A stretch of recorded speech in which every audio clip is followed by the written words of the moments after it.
حضرت بلال حبشی آپ کی پھر کیا ہی بات ہے. یہ جو مسجد میں رہنے والے بابے ہوتے ہیں نا جی, بابا امانت کتنے بیٹھے ہیں؟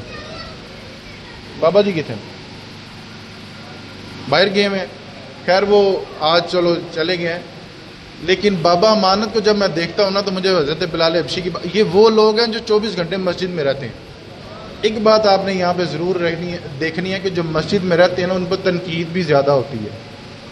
ان پر تنقید بھی, آپ بابے نو یہ بھی نہیں پتا کہ صافگی میں بچھائی دی, بابے نے بھی نہیں پتا صفا بچھائی دیا رکھیاں کتنے نے, وہ ادھر بھی گند ڈالا وہ ادھر. تو آپ تنقید تو ساری دنیا ہی کر رہی ہیں, آپ پکڑے نا جھاڑو پھیرے نا یہاں پہ. یہ بھی حضرت بلال حبشی کی سنت ہے. حضرت بلال حبشی مسجد نبی شریف میں جھاڑو دیا کرتے, آنے والے نمازیوں کا خیال کیا کرتے, بٹھایا کرتے, صحابہ صفا کا خیال کیا کرتے, صحابہ صفا کی صفیں سیدھی کیا کرتے. اور جب حضور نبی علیہ السلام کا وصال مبارک ہو گیا, آپ ملک شام چلے گئے, حضرت عمر فاروق ملنے گئے, حضور کا وصال ہو چکا, دور حکومت حضرت عمر کا ہے, حضرت عمر حضرت بلال کو ملنے جاتے ہیں, حال چال بعد چ پوچھیا نہیں. حضرت بلال کیا پوچھتے ہیں؟ پہلے میری نبی کی مسجد کا بتاؤ کیا حال ہے. یہ جنہوں نے مسجد کی تعمیر کیا ہوتا ہے نا, جو مسجد میں رہنے والے ہوتے ہیں, ان کو مسجد سے پیار بھی انوکھا ہی ہوتا ہے. ان کے جذبات, ان کا دل دماغ مسجد میں ہی ہوتا ہے. تو حضرت بلال حبشی پوچھنے لگے پہلے میرے نبی کی مسجد کا بتاؤ کیا حال ہے. وہ ایک کونا تھا, وہاں پہ کام ہونے والا تھا, ہوا؟ حضرت عمر کہنے لگے ہاں جی ہو گیا.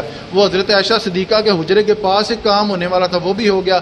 وہ کونے پوچھتے, نکریں پوچھتے کہ وہاں پہ یہ ٹائل لگنے والی تھی, وہاں پہ پتھر لگنے والا تھا, وہاں وہ کام ہو گیا. حضرت عمر فاروق فرماتے ہو گیا, چل باز کروں ساڈا حال بھی پوچھ لے. لیکن یہ ایک محبت ہے, ایک لگاؤ ہے. اور پھر مسجد میرے نبی کی ہو, وہاں کی روحانیت ہو, جو وہاں سے ہو کے آئے ہیں, آپ ان سے پوچھیں تو صحیح وہاں پہ کتنی چس ہے, وہاں پہ کتنا سرور ہے, روحانیت ہے, نورانیت ہے. وہاں پہ جو ہو آتے ہیں تو پھر انہی کے ہو کے رہ جاتے ہیں. حضرت عبداللہ ابن مسعود رضی اللہ تعالیٰ عنہ حضور کے بڑی پیارے صحابی ہیں. آپ فرماتے ہیں کہ ایک دن میں حضور نبی علیہ الصلوۃ والسلام کی بارگاہ اقدس میں بیٹھا تھا, تو حضور فرما رہے تھے کہ مسجد میں جو آتا ہے نا, اور مسجد میں پیار کرنے والا, مسجد میں آنے والا, حضور کیا فرماتے ہیں کہ اللہ کا وہ ایک نیک بندہ جو ایک جگہ کو مخصوص کر لے, ایک جگہ کو مخصوص کر لے کہ میں نماز اتھی پڑھنی ہے, اپنا ایک ڈیرا ایک مسجد میں کونے کو پکا کر لے. حضور فرماتے ہیں کہ جب وہ چند دن نہیں نہ آتا تو وہ جگہ رب تعالیٰ سے پوچھتی ہے کہ یا اللہ پاک وہ بندہ آیا کیوں نہیں. گویا کہ وہ جگہ پوچھتی ہے, وہ جگہ تڑپ کرتی ہے اس بندے کی کہ وہ بندہ ابھی تک آیا نہیں. اور قربان جائے میرے محبوب کریم کے اتنے پیارے لفظ کہ حضور فرمانے لگے جب وہ بندہ وصال کر جائے, فوت ہو جائے, تو وہ رب تعالیٰ کی بارگاہ میں دعا کرتی ہے کہ یا اللہ پاک جس طرح سے وہ ادھر آیا کرتا تھا اور تو اس پر رحمتوں کی بارش کیا کرتا تھا, آج اس کی قبر پر رحمتوں کا نزول فرما, آج تو اس کی قبر پر رحمتوں کا نزول فرما. اس کا مطلب یہ ہے کہ مسجد میں آنا, مسجد میں ایک جگہ مخصوص کر لینا, مسجد میں شوق سے آنا, یہ اللہ والوں کا کام ہے. لیکن ہمارا مزاج ہے نا کہ 2 فرض جمعے کے اور اگلی نماز گھر جا کے, توجہ نہیں فرمائی آپ نے, اگلی نماز گھر جا کے. اور میں سوچتا ہوں یار کیا پیچھے آگ لگی ہوئی ہے کہ لوگ بھاگے چلے جاتے ہیں, درود و سلام بھی نہیں پڑھتے اور وہ فٹافٹ چلے جاتے ہیں. ہم تو ہر جمعے میں کہتے ہیں کہ آپ ہمارے پاس بیٹھا کریں, ہم سے دوستی کریں, چلیں ہمیں نہیں, ہم آپ کو دوست بنانا چاہتے ہیں, میں آپ کو دوست بنانا چاہتا ہوں, چلو اتنا تو ٹائم آپ ہمیں دیں. تو مسجد میں آنا, مسجد میں قیام کرنا, یہ تو بڑا بابرکت کام ہے. ایک صحابی تھے نبینا, آنکھوں سے ان کو نظر نہیں آتا تھا, حضور کے صحابی تھے. تو ایک دن حضور نبی علیہ الصلوۃ والسلام کی بارگاہ اقدس میں پیش ہو کے کہنے لگے یا رسول اللہ میں آنکھوں سے اندھا ہوں, نبینا ہوں, تو کیا میں گھر میں نماز پڑھ لیا کروں, گھر میں نماز پڑھ لیا کروں؟ عذر بھی پکا ہے, آنکھوں سے معذور ہے. حضور نبی علیہ الصلوۃ والسلام کہہ سکتے تھے ٹھیک ہے آپ گھر میں نماز پڑھ سکتے ہیں, لیکن ہماری تعلیم کے لیے حضور فرمانے لگے آپ کو آنکھوں سے نظر نہیں آتا, آپ نبینا ہے, آپ کے کانوں میں اذان کی آواز جاتی ہے, آپ کے کانوں میں اذان کی آواز جاتی ہے؟ جی یا رسول اللہ میں اذان کی آواز سنتا ہوں. حضور فرمانے لگے کہ پھر نماز آپ نے مسجد میں پڑھنی, نماز آپ نے مسجد میں پڑھنی ہے, اس میں آپ کی خیر ہے. ایک قبیلہ تھا بنو سلیم، مدینہ شریف کا ایک قبیلہ تھا بنو سلیم. آپ مسجد نبوی شریف سے تھوڑا سا دور رہا کرتے تھے تو آپ کو پتہ لگا کہ مسجد نبوی شریف کے کچھ مکانات خالی ہوئے ہیں. تو آپ بنو سلیم کے لوگوں نے سوچا کہ یار وہ مسجد نبوی شریف کے قریب کچھ گھر خالی ہوئے ہیں، ہم وہ گھر خرید لیتے ہیں تاکہ مسجد میں آنا ذرا ہمیں آسان رہے، ذرا آسانی ہو جائے. جب یہ بات حضور نبی علیہ الصلوۃ والسلام کے کان مبارک میں پڑی کہ وہ بنو سلیم کا قبیلہ ہے، اس کے لوگ مشتاق ہیں، شوق رکھتے ہیں کہ مسجد نبی شریف کے جو گھر ہیں وہاں پہ ہم اپنا گھر بنا لیتے ہیں، وہاں پہ رہ لیتے ہیں، آسانی ہو جائے گی.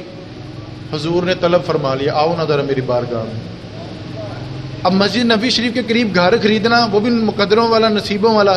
لیکن حضور کیا یہاں پہ تعلیم فرماتے ہیں؟ حضور فرمانے لگے گھر لینا تمہاری مرضی، گھر نہ لینا تمہاری مرضی. سودا لو تو پاویں نہ لو تہاڈی مرضی. ایک بات میری سن لو، حضور کے مبارک لفظ بخاری شریف کی حدیث. حضور فرمانے لگے جتنے قدم تم اپنے گھر سے چل کے آتے ہو نا، جڑا بندہ دوروں آیا نا، دوروں قریب والے نہیں، جڑے دوروں آئے نے ٹر کے، یہ خوشخبری ہونا واسطے. جتنے قدم تم گھر سے چل کے آتے ہو نا، فرشتے تمہارے قدم لکھتے ہیں. فرشتے تمہارے قدم لکھتے ہیں کہ کتنے قدم چل کے آتے ہو، اور ہر قدم پر تمہیں نیکی کا ثواب ملتا ہے.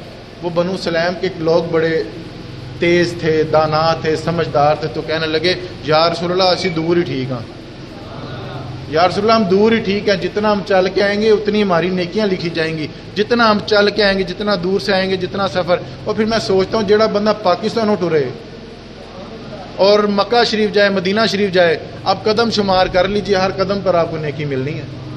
یہ حضور کا فرمان ہے، حضور کا، کہ ہر قدم پر تمہیں نیکی ملے گی تمہارے، گویا کہ وہ قدم لکھے جاتے ہیں.